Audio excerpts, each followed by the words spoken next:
नमस्कार दोस्तों, बहुत बहुत स्वागत है हमारे यूट्यूब चैनल पे। आशा करता हूँ सब अच्छे होंगे। 10:55 है और मार्केट देखो तो निफ्टी 50 एक सही चला। निफ्टी 50 37 पॉइंट मूवमेंट किया है, मात्र 37 पॉइंट। सेंसेक्स मात्र 77 पॉइंट किया है। मींस अच्छा, ये मार्केट क्या किया है, पहले तो ऊपर खुला है, उसके बाद नीचे आया है, फिर ये डबल बॉटम बना के ये फिर से ऊपर जा रहा है। मतलब बोथ साइड मूवमेंट किया है। और सेंसेक्स भी सेम, निफ्टी 50 भी सेम, क्या निफ्टी बैंक भी सेम ही किया है। अगर एक बार हम निफ्टी बैंक को भी देखें यहाँ पे, तो निफ्टी बैंक खुला कहाँ पे है, 9:15 बजे यहाँ पे खुला और ऊपर गया, नीचे गया, ऊपर गया, नीचे गया, ऊपर गया, नीचे गया। अब देखो ध्यान समझिएगा, हमें इंडेक्स में ट्रेड करना है। अब यहाँ पे देखो ट्रैप कैसे होंगे हम, ये मार्केट ध्यान समझिएगा, मार्केट साइडवे है, ठीक है। अगर हम देखें तो बोथ साइड मूवमेंट कर रहा है। अब इसके दो रीजन समझेंगे। एक रीजन है कि इसमें ट्रेड करना चाहिए, अगर इसमें स्ट्रेंथ होगी, सेलर सिर्फ मार्केट को रोक रहे होंगे तो हम ट्रेड कर सकते हैं। बट इसमें स्ट्रेंथ नहीं है, अगर सिर्फ ऐसे ही मार्केट साइड में है तो फिर हम ट्रेड भी नहीं। देखो मार्केट खुला, ऊपर गया, नीचे गया, कॉन्सोलेशन कर रहा है। अगर हम एक रेंज निकालें मार्केट में तो करीब मार्केट इसी रेंज में कॉन्सोलेशन कर रहा है, एग्जैक्टली है ये। अब मार्केट में सबसे पहले हम एक वन डे टाइम फ्रेम लगाएंगे। पहला स्टेप होता है वन डे टाइम फ्रेम लगाना, और ये देखना क्या मार्केट कोई ऐसे जोन पे तो नहीं खड़ा जहां पे मजबूत रेजिस्टेंस हो। तो रेजिस्टेंस एक हमारा मार्केट में ये वाला था, ये एक रेजिस्टेंस लेवल था, है एक्चुअली में उतना भी मतलब मजबूत तो नहीं है, लेकिन है रेजिस्टेंस। अगर आप देखोगे यहीं से कि मार्केट एक बार यहीं से गया था, यहां से फिर बाउंस बैक लिया था, एग्जैक्टली ये कॉन्सोलेशन किया था, एंड फिर से यहीं पे कॉन्सोलेशन किया था, जाके ऊपर जा रहा है। तो सिंपली अगर मार्केट को हम 5 मिनट टाइम फ्रेम में लगाएंगे तो ये रेजिस्टेंस फेस करना पड़ रहा है मार्केट को, इस जोन को, ये वाला रेजिस्टेंस फेस करना पड़ रहा है। तो ये सारी चीजें इरेज कर देते हैं। अब हमें मार्केट में आज ट्रेड कर, देखो ट्रैप आप कहां पे होते हो, ट्रैप से कैसे बचना है वो चीज हमें देखना है। तो मार्केट में अगर हम देखें तो मार्केट में दो लोग होते हैं, सेलर और बायर, ठीक है। बिना आपका टाइम वेस्ट किए हुए हम टॉपिक पे चलते हैं। पहला स्टेप हुआ, हमने प्राइस एक्शन देखा। मैं आपको फिर बताता हूं कि प्राइस एक्शन एक वे है चलने का, डाटा ही आपको डायरेक्शन और स्ट्रेंथ बताता है। अब मान के चलो एग्जांपल के तौर पे एक सपोर्ट है, ठीक है। अब सपोर्ट पे मार्केट आ गया, मतलब सपोर्ट तो मजबूत है, लेकिन क्या यहां से बाउंस बैक करेगा वो कौन डिसाइड करेगा, बायर। बायर जब यहां पे खरीदेंगे तब तो मार्केट ऊपर जाएगा। अब अगर ऊपर जाएगा, अब ये ऊपर जाएगा तो मार्केट कितना स्ट्रेंथ और कितना ऊपर जा सकता है ये डिसाइड करेगा बायर। यानी स्ट्रेंथ और किस साइड मूवमेंट करेगा ये डिसाइड करता है बायर। तो सेलर का काम क्या होता है, सेलर का काम बस इतना होता है, मार्केट को नीचे जाने से रोकना और मार्केट को ऊपर जाने से रोकना। ओके, तो लास्ट तक बन रही प्लीज। और बायर का काम होता है, बायर का काम होता है मार्केट को ऊपर ले जाना और मार्केट को नीचे ले जाना। मतलब मार्केट जो मूवमेंट कर रहा है ये कौन करा रहा है, बायर। लेकिन मार्केट जो ऊपर नहीं जा पा रही है कौन कर रहा है, सेलर। और नीचे कौन नहीं जा पा रहा है, सेलर। तो लास्ट तक बन रही। तो हम पहले सेलर को देखते हैं कि सेलर में मार्केट में इंडेक्स। देखो पहली चीज जो सेलर होते हैं वो दो टाइप के होते हैं। पहले कॉल सेलर होते हैं, कौन, कॉल सेलर, कॉल सेलर। और दूसरे होते हैं हमारे कौन, put seller. Okay, call seller and put seller. अब याद रखिएगा कॉल सेलर और पुट सेलर काम क्या होता है। कॉल सेलर का काम होता है, जब मैं कॉल सेलर की बात करूं तो समझ जाना कि मार्केट को जो ऊपर जाने से रोकते हैं, यानी रेजिस्टेंस क्रिएट करते हैं, उन्हें हम कॉल सेलर बोलते हैं, ठीक है। सिर्फ रोकते हैं, चलाते नहीं है। और पुट सेलर का काम होता है मार्केट को नीचे जाने से रोकना, यानी सपोर्ट क्रिएट करना। तो हमारे put seller divide by call seller, इन दोनों का अनुपात निकालेंगे तो उसे हम बोलते हैं रेशियो, ठीक है, यानी पीसीआर। अब पीसीआर आपने बहुत सारे यूट्यूबर को बताते हुए सुना होगा, आपको स्ट्रेटजी बताते हैं, कुछ नहीं है। पीसीआर सिर्फ ये बताता है कि मार्केट में सपोर्ट मजबूत है कि रेजिस्टेंस मजबूत है, बस। डायरेक्शन नहीं बता देता है। तो आप सिर्फ पीसीआर जाके देख के ट्रेड ले लेते हो। तो सबसे पहले हम पीसीआर देखते हैं, सेलर चाहते क्या है। तो सबसे पहले हम बैंक निफ्टी को ऑप्शन चैन लगाते हैं, एंड सबसे पहले बैंक निफ्टी में देखेंगे तो कॉन्ट्रैक्ट कॉल साइड के ग्रीन है, लेकिन उतने खास ग्रीन तो नहीं लग रहे हैं मुझे।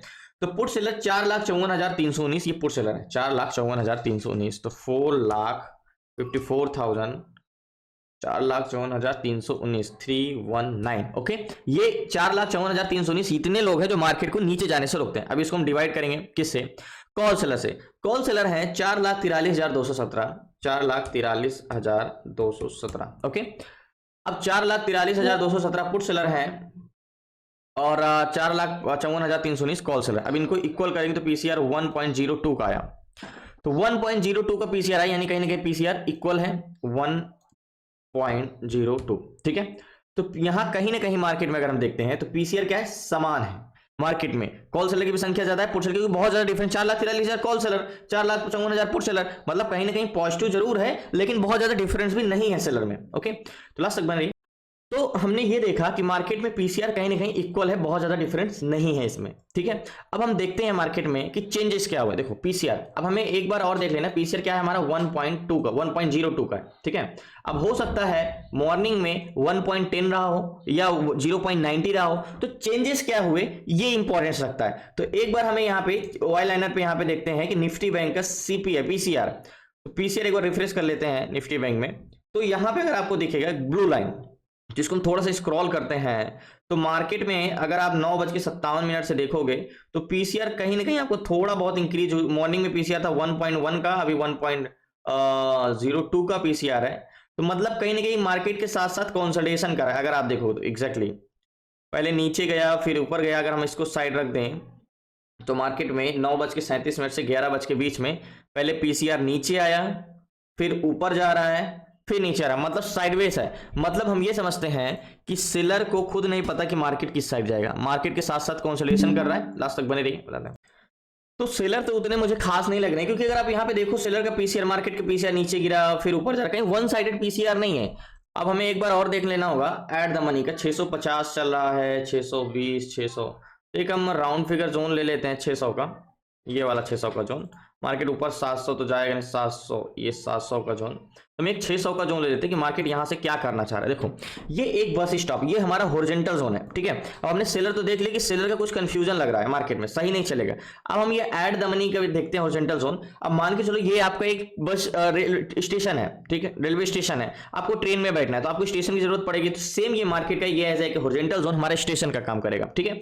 अब मान के चलो मार्केट एक बस है, ठीक है। अब हमने ये समझा कि ओवरऑल सेलर जो मार्केट को ऊपर या नीचे जाने से रोकते हैं कहीं ना कहीं इक्वल है, ठीक है। अब हमें एट द मनी के देखना होगा 51,600 के जोन पे। तो 51,600, ये 51,600 पे कॉल सेलर 6,572 है, ठीक है, 600 के जोन पे।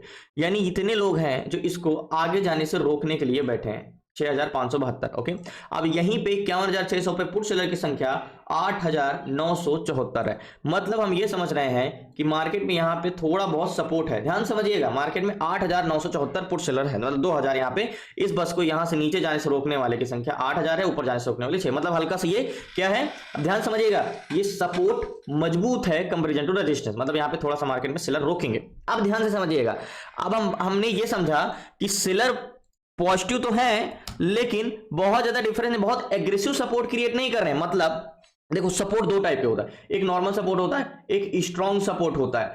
तो ये सपोर्ट तो बिल्डअप कर रहे हैं सेलर, लेकिन बहुत स्ट्रॉन्ग नहीं है कि तो नीचे नहीं जाने देंगे। ये मतलब एक नॉर्मल सपोर्ट क्रिएट कर रहे हैं जो कि टाइम आने पे चेंज होकर ब्रेक भी कर सकता है। तो ये strong support seller, strong aggressive positive नहीं है, बहुत डिफरेंस नहीं है। अब हम एट द मनी में वॉल्यूम यानी सीपीआर, अब हम देखो जैसे हमने पीसीआर देखा कि put seller divide by call seller, अब हम सीपीआर की बात करते हैं।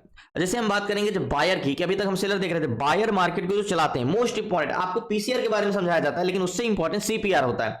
बायर यानी कॉल बायर और पुट बायर। तो कॉल बायर का काम होता है मार्केट को ऊपर ले जाना और पुट बायर का काम होता है मार्केट को नीचे ले जाना। ओके, अब ये सपोर्ट पे तो मार्केट आ गया, अब हमें यही देखना है कि यहाँ पे थोड़ा हल्का सपोर्ट है, अब यहाँ पे बायर कितने इंटरेस्टेड है। तो call buyer comparison to put buyer, तो ओवरऑल वैल्यूम पहले हम इसको रिफ्रेश कर लेते हैं। तो ओवरऑल वैल्यूम मार्केट में कितने हैं, तो ध्यान समझिएगा 11,91,000 कॉल बायर है और 10,89,000 पुट बायर है। तो 1191 ये कॉल बायर है, ये पैसेंजर है, ठीक है। वैल्यूम 11,91,000, इसको माइनस करेंगे, पुट बायर कितने हैं 10,89,000, 10,89। अगर हम इक्वल करेंगे तो ओवरऑल वॉल्यूम 1,02,000 कॉल साइड का ज्यादा है। मतलब पैसेंजर जो है यहाँ पे overall 1,02,000 overall volume call side का ज्यादा है, पहली पॉइंट, ठीक है। अब हम देखना है चेंजेस क्या हुए, मोस्ट इंपॉर्टेंट चेंजेस। तो हम यहाँ पे सीपीआर मोस्ट इंपॉर्टेंट है। अगर हम यहाँ पे 10 बजे के बाद देखें तो बायर जो है वो कॉल साइड के बढ़ रहे हैं, मतलब अगर आप ये ग्रीन लाइन आपको ये बायर है, ठीक है। अब हम ये देख रहे हैं कि कॉल साइड का वॉल्यूम में ग्रीन लाइन, अगर हम यहाँ पे वाई लाइनर पे भी देखें तो इस मॉर्निंग में 1.10 का सीपीआर था, 1.8 का प्रेजेंट टाइम में 1.4 हो गया है। तो मतलब ग्रीन लाइन कंटिन्यू इंक्रीज, और अगर यहां से देखें तो अच्छा खासा, अगर आप 10:30 बजे से देखो तो और एग्रेसिव बाइंग हुई। मार्केट यहाँ पे नीचे आ रहा है बट यहाँ पे वॉल्यूम जो है कॉल साइड का बढ़ रहा है यहाँ पे, ठीक है, यहाँ पे वॉल्यूम ऐड हो रहा है। अब दूसरी चीज एट द मनी में देखना होगा, मोस्ट इंपॉर्टेंट, देखो पीसीआर उतना इंपॉर्टेंट नहीं है, पीसीआर आपको कंसोलिडेशन कर रहा है लेकिन वहां पे वॉल्यूम आपको दिख रहा है कि नहीं वॉल्यूम अच्छा खासा इंक्रीज हो रहा है, तो वॉल्यूम पे भरोसा कर सकते हैं, बायर इंटरेस्टेड है। अब हमें एट द मनी में देखना होगा कि एट द मनी में वॉल्यूम क्या है, 51,600 के जोन पे कॉल बायर 61,000 है, ठीक है। कॉल बायर 51,600 पे कॉल बायर 61,000 है, जो यहां से मार्केट को ऊपर ले जाने के लिए बैठे हैं। 61,225 ये कॉल बायर है जो बुलिश इंटेंशन रखते हैं, ठीक है। 51,600 के जोन पे, ये वाले जोन पे 51,600, और यहाँ पे पुट बायर जो है वो 86,523 है। मतलब कोई खास स्ट्रेंथ भी मार्केट में नहीं है, 86,523। अब ध्यान से समझिएगा, अब इसी के जोन पे यानी इस बस स्टॉप पे हमने देखा कि ओवरऑल पैसेंजर इस बस में आगे जाने के लिए बैठे हैं और वॉल्यूम बढ़ भी रहा है, लेकिन इस बस स्टॉप पे उतना इंटरेस्टेड नहीं है पुट बायर, ठीक है। तो काफी कंफ्यूजन डाटा नहीं लग रहा है कि पीसीआर पॉजिटिव है बट बहुत ज्यादा डिफरेंस नहीं है, सीपीआर एट द मनी में पॉजिटिव नहीं बट ओवरऑल पीसीआर पॉजिटिव है, पीसीआर सीपीआर बढ़ भी रहा है।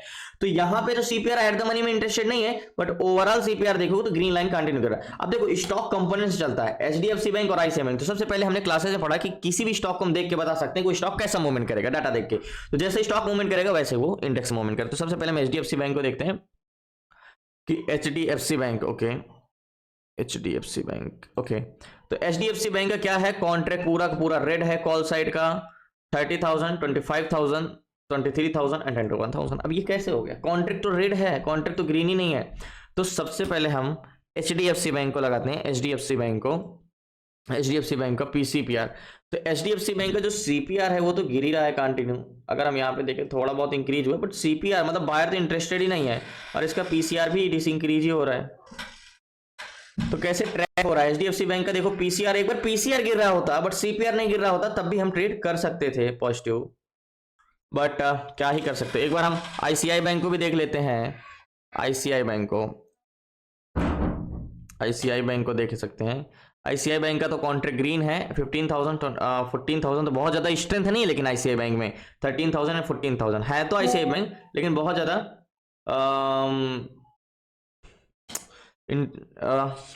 इंटरेस्ट नहीं, स्ट्रेंथ नहीं है। आईसीआई बैंक को एक बार हम यहाँ पे देख लेते हैं कि आईसीआई बैंक का क्या इंटेंशन है। तो आईसीआई बैंक भले ऊपर जा रहा है लेकिन अगर इसका सीपीआर उतने इंटरेस्टेड नहीं है। तो यहाँ पे अगर देखो तो मॉर्निंग में लेकिन 9:40, यहाँ पे देखोगे तो पीसीआर 10:06, मतलब निफ्टी बैंक में मेरे हिसाब से वेट करना चाहिए थोड़ा। देखो सबसे पहले मार्केट में इंपॉर्टेंट होता है स्टॉक, तो मैं यहाँ पे एक पुट साइड का ट्रेड लूंगा। भले आपको यहाँ पे देखो ट्रैप कर रहा है डाटा बैंक निफ्टी बता रहा है कि बुलिश जाएगा, लेकिन एचडीएफसी बैंक का हमने सीपीआर देखा कि जब बायर एचडीएफसी बैंक को कोई खरीदने वाला है ही नहीं है और आईसीआई बैंक को भी कोई खरीदने वाला नहीं, तो निफ्टी बैंक ऊपर नहीं जा सकता। सो फाइनली निफ्टी बैंक में तो मैंने 2 लॉट लिया है और 51,700 का पी लिया अप्रैल का, एंड मेरी बाइंग प्राइस 673 की है। अब मैंने ट्रेड पुट साइड का लिया, मैं पोजीशन अपनी स्क्वायर ऑफ कर दूंगा इस जोन पे, 500 के जोन पे, नहीं 500 के जोन पे, थोड़ा सा राउंड फिगर जोन है, एग्जैक्टली 486 के जोन पे, इस जोन पे। तो यहाँ से भी मिलता है तो 15, 50, 60 पॉइंट का टारगेट मिल जाएगा एक्चुअली में। अब मार्केट में देखो कैसे लोगों को ट्रैप हुआ, पुट साइड का हमने ट्रेड लिया एग्जैक्टली ये वाले जोन पे। अब यहाँ पे लोग ट्रैप ही होंगे, कॉल साइड का ट्रेड बन ही नहीं सकता था, क्योंकि आपको निफ्टी बैंक में सीपीआर जरूर बढ़ते हुए दिख रहा है, लेकिन मार्केट को चलाने का काम किसका होता है, कंपोनेंट का होता है। और कंपोनेंट में आप सिंपल देख लो एचडीएफसी बैंक को कोई भी इंटरेस्टेड है ही नहीं है, सिर्फ बुलिश बैंक निफ्टी का डाटा आपको दिखा के जरूर ट्रैप हो रहा है, लेकिन उसमें भी बहुत खास स्ट्रेंथ नहीं। और दूसरी चीज हमने ये भी देखा कि एट द मनी में ये वाला टारगेट जाता है, मैं पोजीशन स्क्वायर ऑफ करूंगा ये वाले जोन पे 484 पे। अब दूसरी चीज हमने ये भी देखा कि 51,600 के जोन पे वॉल्यूम कॉल साइड का नहीं पुट साइड का बढ़ा हुआ है, यहाँ पे भी लोग पुट साइड का ही इंटरेस्टेड थे। और दूसरी चीज मोस्ट इंपॉर्टेंट है कि एचडीएफसी बैंक सीपीआर आप देखो एग्जैक्टली डिस इंक्रीज हुआ पड़ा है 504, 484 जो मैंने ट्रेड लिया है अभी, यहाँ के 673 की बाएंगे 690 चल रहा है, 27 पॉइंट मिल रहा है अभी। एंड ये वाला जोन पे जाता है तो ऑलरेडी मार्केट से हमने तो काफी छोड़ दिया, 595 से 600 आ गया है। तो 500 पे का राउंड फिगर जोन है, तो 500 पे सेलर बैठेंगे तो 500 पे थोड़ा मार्केट को तो रोकेंगे ही, बट हम कह सकते हो कि एग्जिट करेंगे इसी जोन पे कम से कम 584 आ तो सकता था 558 तक, लेकिन नहीं हम यहाँ पे निकल जाएंगे, ज्यादा लंबा हमें नहीं टिकना है, रुकना है। और एक प्रकार से बता दो तो अगर ये मुझे बेरिश ट्रेड नहीं मिलता तो मैं थोड़ा और भी कंफ्यूजन लगता है तो मैं इसको अवॉइड करता, जैसे मैं 2-3 से मार्केट को ट्रेड अवॉइड कर रहा हूँ निफ्टी बैंक में, क्योंकि डाटा ट्रैप कर रहा है मार्केट में, बिल्कुल डाटा अगेंस्ट हो रहा है। तो वेट करते हैं।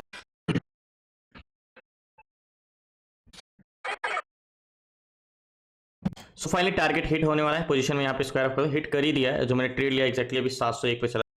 सो फाइनली जो मैंने ट्रेड लिया निफ्टी बैंक में, पोजीशन मैंने स्क्वायर ऑफ कर दिया, पी का लिया था जो, और मैंने 701 के आसपास एग्जिट किया और अभी 692 पे चला है। तो टोटल हमारी 73 की बाइंग थी, तो 27 का 28 पॉइंट का प्रीमियम मिला। एंड याद होगा हमने 533 पे यहाँ पे एग्जैक्टली बाई किया था पुट साइड का, यहाँ पे बाई किया था और यहाँ पे निकल गया। छोटा सा टारगेट पुट साइड का। एक्चुअली में मार्केट अवॉइड करना सबसे बेस्ट है। अगर मुझे यहाँ पे ऊपर नहीं मिलता तो मैं इसको अवॉइड करने वाला था, लेकिन सडनली मिला मुझे कि हाँ मार्केट बेरिश भी जा रहा है और बहते के साथ तैरना थोड़ा आसान होता है, तो बेरिश जा भी रहा है, वहां पे बेरिश ट्रेड, और सिंपली मैं इस पे कॉन्फिडेंस होकर ले लिया कि ये एचडीएफसी बैंक एकदम सीपीआर नेगेटिव। अगर आप देखो तो एग्जैक्टली देखो सीपीआर ग्रीन है, एक बार पीसीआर मतलब गिर रहा होता और सीपीआर बढ़ रहा होता, और यहाँ पे पीसीआर देखो तो एग्जैक्टली ये क्या ही मार्केट को ऊपर लेके जाएंगे। निफ्टी बैंक का डाटा ट्रैप कर रहा है, इसीलिए मोस्ट इंपॉर्टेंट है आपको यूट्यूब पे, आपको हर जगह पीसीआर के बारे में बताया जाता है, एक्सप्लेन किया जाता है। 1 के ऊपर रहेगा तो ये करना है, 1 के नीचे नहीं। पहली बात तो मैं आपको ये बता दूं क्या है क्या नहीं, ये इंपॉर्टेंट नहीं कर, इंपॉर्टेंट ही नहीं रखता। इंपॉर्टेंट ये रखता है कि चेंजेस क्या हुआ है। और दूसरी चीज सेलर से इंपॉर्टेंट बायर रखते हैं, क्योंकि सेलर का लॉन्ग व्यू होता है। पहली बात तो अगर सेलर को यहां पे सपोर्ट क्रिएट करो, मार्केट नीचे भी चला गया तो वो अपनी पोजीशन स्क्वायर ऑफ नहीं करेंगे, क्योंकि पहली बात तो निफ्टी बैंक में उनका मंथली कॉन्ट्रैक्ट है, वो हो सकता है 1 मंथ के लिए होल्ड करके आए हों। और दूसरी चीज बायर जो इंस्टेंट मींस बायर क्या चाह रहे हैं वो तुरंत डिसाइड करते हैं, तो बायर किस साइड करते हैं, इसलिए आपको लोग पीसीआर के बारे में एक्सप्लेन करते हैं, लेकिन आई थिंक शायद सीपीआर को बारे में ज्यादा लोगों को पता भी नहीं, तो सीपीआर के बारे में एक्सप्लेन उतना नहीं करते हैं। तो इसलिए मोस्ट इंपॉर्टेंट ठीक है, हमें 25-30 पॉइंट का प्रीमियम का प्रॉफिट मिला, जो भी मिला हम लेके निकल गए। पहली बात तो ट्रेड करने वाला मार्केट, एक्चुअली मैं कल वीडियो अपलोड नहीं कर पाया, बट कल भी मार्केट ट्रैप ही किया था। वहां पे कल का मार्केट में आपका पीसीआर तो बढ़ रहा था बहुत अच्छा निफ्टी बैंक में, जो आप देख के शायद ट्रैप होते मार्केट में, लेकिन अगर आप सीपीआर आप देखते ना तो वहां पे आप ट्रैप हो जाते। वहां पे बेरिश मार्केट सीपीआर था, पीसीआर बुलिश था, तो मार्केट को नीचे गिरना ही था। आप सिर्फ पीसीआर देखते हो तो पीसीआर में वो ट्रैप हो जाता है। तो जैसे हमने एचडीएफसी बैंक और आईसीआई बैंक देख के बेरिश ट्रेड लिया। बाकी धन्यवाद आपका, शुक्रिया लास्ट तक बने रहने के लिए। प्लीज आपसे रिक्वेस्ट है को सब्सक्राइब कर लीजिएगा, थोड़ी वीडियो बड़ी हो जाती है माफ करिएगा, बट धन्यवाद। कल मिलते हैं new trade new study. Sir आपको सीखना है जो सारी चीजें स्टॉक मार्केट से रिलेटेड, तो डिस्क्रिप्शन में नंबर है, आप उससे व्हाट्सएप करके जुड़ सकते हैं। धन्यवाद आपका, शुक्रिया एंड जय हिंद।